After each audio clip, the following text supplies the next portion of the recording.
बिस्मिल्लाहिर्रहमानिर्रहीम, अस्सलाम वालेकुम। CNN कहता है कि ईरानियन डेलीगेशन इस ट्यूसडे यानी मंगल को पाकिस्तान नहीं आएगा, जबकि सीज फायर खत्म होने में सिर्फ 1.5 दिन बाकी है। दूसरी जानिब तस्नीम न्यूज, जो कि ईरान का न्यूज़पेपर है, वो कहता है कि हमने कोई भी ईरानियन डेलीगेशन भेजा ही नहीं। तीसरी जानिब ट्रंप ये कहते हैं कि अगर सीज फायर खत्म हो जाता है और डील नहीं डन होती तो बम गिराए जाएंगे। इस हद तक का जंगी माहौल बनाया जाएगा कि ईरान को तबाह करके खत्म कर दिया जाएगा। तीसरी जानिब आपको बताते चलें कि अमरीकी सेंटकॉम ने ईरानी जहाज पर हमला की वीडियो जो है वो जारी कर दी है। अमरीकी सदर ट्रंप का कहना है कि अमरीका ने नाकाबंदी के खिलाफ वर्जी करने वाले एक ईरानी बहरी जहाज को खलीज ओमान में निशाना बनाकर कब्जे में ले लिया है। जहाज अब अमरीकी मैरीन्स के कब्जे में है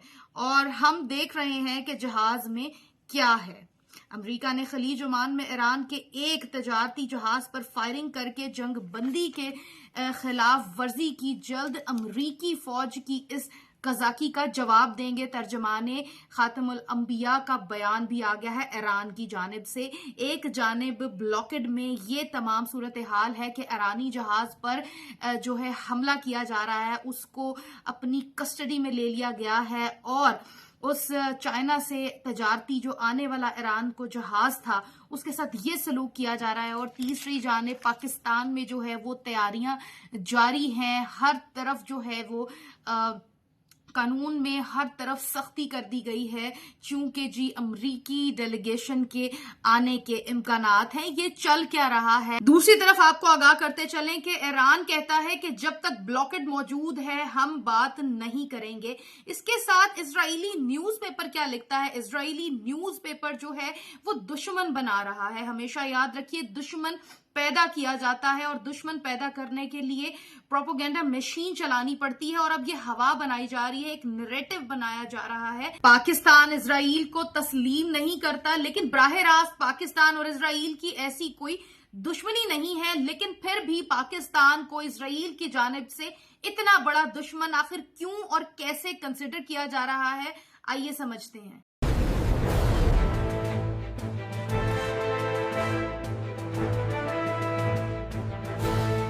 इजरायली न्यूज़पेपर लिखता है कि पाकिस्तान अब इजराइल का नया दुश्मन बनने जा रहा है। इजरायली न्यूज़पेपर के थ्रू इजराइल की आवाम की जहन साजी की जा रही है। इसके अलावा मज़ाकरात को लेकर के इतनी कंफ्यूजन क्यों है। एक तरफ CNN रिपोर्ट कहती है कि highly likely Iranians delegation will arrive in Pakistan on Tuesday for talk with US और कहा जाता है कि the source expect the team will be the same. और कहा जाता है as in the last round sources से expectations that there will be symbolic joint announcement of an extension of the ceasefire. अब समझने की बात यह है कि इस पोर्शन के अंदर हकीकत छुपी हुई है। अभी तक कोई भी अनाउंसमेंट नहीं हुई कि कब मज़ाकरात होंगे। कहा यह जा रहा है, CNN रिपोर्ट ये कहती है कि जब दोनों फरीकैन ये ऐलान करेंगे कि सीज फायर की मुद्दत में इजाफा कर दिया गया है, तभी एक प्रॉपर मुज़ाकरात की जो है वो डेट फिक्स होगी और ये हकीकत सामने आएगी। क्या आया वाकई मुज़ाकरात होने जा रहे हैं। ये एक कंफ्यूजन अभी इसके अंदर छुपी हुई है, क्योंकि अभी दोनों फरीकैन की जानिब से सीज फायर एक्सटेंशन के हवाले से कोई ऐसी न्यूज रिपोर्ट नहीं देखने को मिलती। दूसरी तरफ आपको बताता चलें कि अमेरिका ने जो ब्लॉक्ड किया हुआ है, इस ब्लॉक्ड की US ब्लॉक्ड की वजह से ईरान जो है वो कह रहा है हम अभी तक पाकिस्तान कोई डेलीगेशन नहीं भेज रहे हैं। ये दोनों खबरें अलग अलग हैं, आखिर ये तजाद क्यों मौजूद है। तस्नीम न्यूज एजेंसी, जो कि ईरान की न्यूज एजेंसी है, वो कहती है कि no Iranian negotiation team being sent to Pakistan yet due to US blockade. यानी कि अमेरिका ने जो ब्लॉक्ड लगाया हुआ है उसकी वजह से कोई निगोशिएशन टीम ईरान की जानिब से नहीं भेजी गई। अब सुने कि ये कंफ्यूजन हुआ क्यों। इस कंफ्यूजन के पीछे वजह यह है कि अब्बास अराक्ची ने ट्वीट किया था कि बहरे हुर्मुज़ खुला है, लेकिन इसके लिए ट्रंप को, अमेरिका को अपना ब्लॉकेड हटाना पड़ेगा। और इसके बरक्स होता क्या है कि ट्रंप अपना ब्लॉकेड भी बरकरार रखते हैं और फिर اپنے ٹویٹ کے ذریعے یہ پیغام دیتے ہیں کہ ایران ہر چیز پر آمادہ ہو گیا ہے، وہ بالکل ہار چکا ہے اور ایون کہ اپنا نیوکلیر پروگرام بھی امریکہ کے حوالے کرنے کے لیے آمادہ ہو چکا ہے۔ ٹرمپ کی اس ٹویٹ کے ذریعے نہ صرف ایران کو نیچا دکھایا گیا بلکہ اس کی انا مجروح کی گئی اور اس کو للکارا گیا۔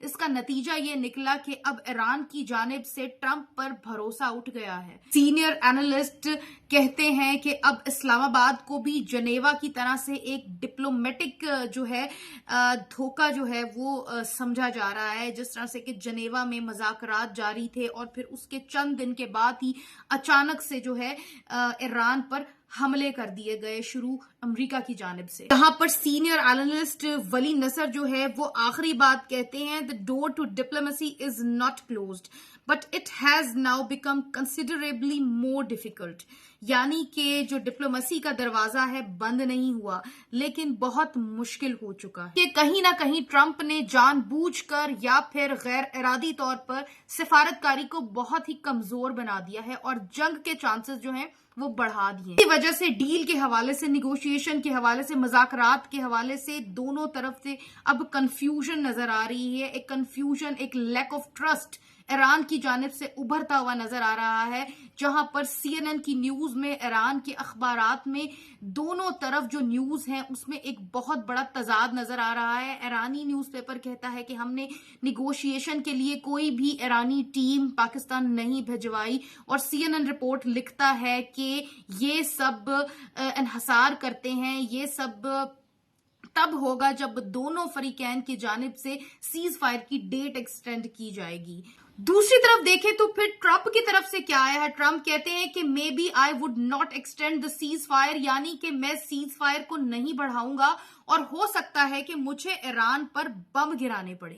اب اس سیدھی دھمکی کے بعد 22 اپریل کو سیز فائر ختم ہونے جا رہا ہے، اور اب ٹرمپ کہتا ہے کہ we would get Iran's uranium one way or the other, یعنی کہ ہم ایران کا یورینیم ہر حال میں لے کر رہیں گے۔ ٹرمپ کہتا ہے it would come in a much more unfriendly if negotiation feels, کہ اگر نیگوشیشن فیل ہو جاتے ہیں تو ہمارا جو رویہ ہے وہ انفرینڈلی ہو جائے گا، غیر دوستانہ۔ اسی کے ساتھ ساتھ پاکستان اور اسرائیل کے حوالے سے ایک بڑی خبر کے ساتھ آپ کو آگاہ کرتے چلے، یعنی کہ اسرائیلی نیوز پیپر جس کا نام میرین ہے، اس میں ایک آرٹیکل لکھا گیا ہے جس میں کہا جا رہا ہے under Ali Khamenei Iran has made great effort over 3 decades to faithfully fulfill this role. The latest war on Iran, alongside its economic meltdown, has wiped out the Islamic Republic military power. یعنی کہ کہا جا رہا ہے کہ علی خامنہ کی زندگی میں تو ایران نے بخوبی اس کردار کو نبھایا، لیکن اب اس حالیہ جنگ کے بعد ایران میں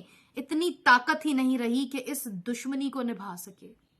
اب اگر ایران دشمن نہیں رہا تو پھر نیا دشمن کون ہے؟ سوال یہ ہے، آپ کو آگے چل کے بتاتے ہیں کہ اسرائیل نے نیا دشمن کس کو ڈکلیئر کیا ہے۔ اس اسرائیلی اخبار میں آگے مزید لکھا جاتا ہے کہ the competition has settled between Turkey and Pakistan، یعنی کہ ترکی اور پاکستان میں اب مقابلہ ہے کہ اسرائیل کا نمبر 1 دشمن اب آگے کون ہوگا۔ یہ سب سے بڑی خبر ہے۔ آگے وہ لکھتا ہے اسرائیلی اخبار میں کہ ترکی میں 85 ملین لوگ رہتے ہیں اور پاکستان میں 240 ملین لوگ رہتے ہیں، اور یہ دونوں ہی بڑے ملک ہیں، فوجی طاقت کے حساب سے بھی، ملٹری انفلوئنس کے حساب سے بھی۔ آگے وہ ایک عجیب بات لکھتا ہے کہ strange enough both have good relation with the United States, کہ دونوں کے یو ایس کے ساتھ، یونائٹڈ اسٹیٹس کے ساتھ بڑے اچھے روابط ہیں، جو کہ اسرائیل کا ایک مین الائن ہے، ٹھیک ہے، ان کے ساتھ اچھے روابط میں ہیں یہ دونوں ممالک۔ آگے اردگان کے حوالے سے بڑے عجیب الفاظ لکھے گئے ہیں ترکی کے حوالے سے۔ ترکی کے بارے میں وہ لکھتا ہے کہ Erdogan has sharpened his tone towards Israel since he took power, یعنی کہ اردگان کو جب سے طاقت ملی ہے تب سے اس نے اسرائیل کے بارے میں بڑی ہی سخت اور بڑی ہی تیز زبان استعمال کرنی شروع کر دی ہے۔ اسرائیلی نیوز پیپر آگے مزید اپنے اس آرٹیکل میں لکھتا ہے with the outbreak of the Iran سواڈز war, Erdogan declared a sweeping economic embargo and later threatened the use military force and even invade Israel. यानी कि हमें धमकी तक दी कि इजराइल पर हमले करूंगा और हम पर तजारती पाबंदियां तक लगाई हैं। दूसरी जानिब लिखता है कि पाकिस्तान कैसे मुमकिना तौर पर हमारा दुश्मन हो सकता है। Pakistan has no diplomatic ties with Israel, यानी कि पाकिस्तान के इजराइल के साथ कोई सिफारती ताल्लुकात नहीं है। कंसिस्टेंटली अपोजेस, आलमी सतह पर मुखालफत फिर भी करता रहता है। चाइना के साथ ताल्लुकात भी हैं पाकिस्तान के, and use it's strong anti Israel language recently, और इसने इजराइल के खिलाफ हाल ही में बड़ी ही सख्त जुबान इस्तेमाल की है। पाकिस्तान के हवाले से इस आर्टिकल में लिखा जा रहा है इजराइली अखबार। आगे मजीद वो लिखता है कि Iran must prepare for a scenario in which one of these two countries confront it immediately after the fighting against Iran subside.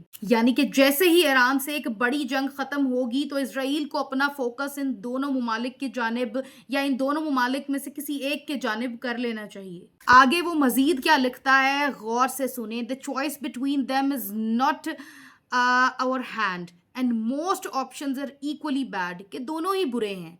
Pakistan हो या तुर्की हो, ये दोनों ही हमारे लिए बुरे हैं, लेकिन अब फिलहाल नंबर 1 दुश्मन ये कौन होगा ये अब हमारे हाथ में नहीं है। इसके जवाब में तुर्की क्या कहता है? तुर्की के फॉरेन मिनिस्टर हाकान फिदान कहते हैं कि Israel cannot live without enemy, कि इजराइल दुश्मन के बगैर रह ही नहीं सकता, सरवाइव ही नहीं कर सकता। उन्होंने कहा कि इसकी मजबूरी है कोई ना कोई दुश्मन होना, इसका कोई ना कोई दुश्मन इजराइल का रहेगा। आगे वो कहते हैं, तुर्की जो है कि फॉरेन मिनिस्टर जवाब में कहते हैं कि it's government was now trying to portray Turkey as one, और अब उसको टर्की चाहिए है, अब उसको तुर्की जो है उसको पोर्ट्रे किया जा रहा है अपने दुश्मन के तौर पर। इसके जवाब में जो है टर्किश पॉलिटिशियन सादात किंग्लोपोलो लिखते हैं, उन्होंने लिखा है कि Israel requires a consistent external threat to maintain its internal unity and survival. अंदरूनी इत्तेहाद कायम करने के लिए इजराइल को बैरूनी थ्रेट की जरूरत है। A new foe is required if Iran ceases to pose a threat, अगर ईरान थ्रेट पोस्ट करने के काबिल नहीं रहा तो एक नया दुश्मन चाहिए, और वो कहते हैं कि वो नया दुश्मन अब हम हैं। इसके साथ साथ इस हवाले से आपको बताते चलें कि इजरायली फॉर्मर प्राइम मिनिस्टर जो है नफ्ताली बेनेट, इन्होंने फरवरी 2026 में कहा था कि a new Turkish threat is emerging, यानी कि एक नई टर्किश थ्रेट जो है वो उभर रही है, और मैं खबरदार करता हूं कि तुर्की एक नया ईरान बनने जा रहा है। अब पूरी सिचुएशन को गौर से समझिए व्यूअर, सीज फायर खत्म होने को है, जंग दोबारा शुरू होने को है, और ईरान अब किसी तरफ आने को तैयार नहीं। वो कहता है कि जब तक ब्लॉकेड नहीं हटाया जाएगा मैं किसी डील की तरफ नहीं आऊंगा। ये हालात चल रहे हैं। दूसरी जानिब इजराइल पाकिस्तान को अपने दुश्मनों की लिस्ट में शामिल कर रहा है बार बार। अब ये सीज फायर एक पॉज तो हो सकता है, ये सीज फायर एक वक्ती रुकावट हो सकता है, लेकिन ये एक मुकम्मल तौर पर जंग बंदी नहीं हो सकता। ये जंग फैलेगी, ये जंग मजीद फैलेगी, और पाकिस्तान को इसमें धकेला जा रहा है, जबकि पाकिस्तान तो पहले ही दुश्मनों से घिरा हुआ है। वीडियो अच्छी लगी हो तो चैनल को सब्सक्राइब कीजिएगा। हमारी एप्रिसिएशन के लिए हम बहुत ही ऑथेंटिक वे से आपके लिए न्यूज़ बनाते हैं। चैनल को लाइक करना और सब्सक्राइब करना मत भूलिएगा। Take great care of yourself. अल्लाह हाफिज़।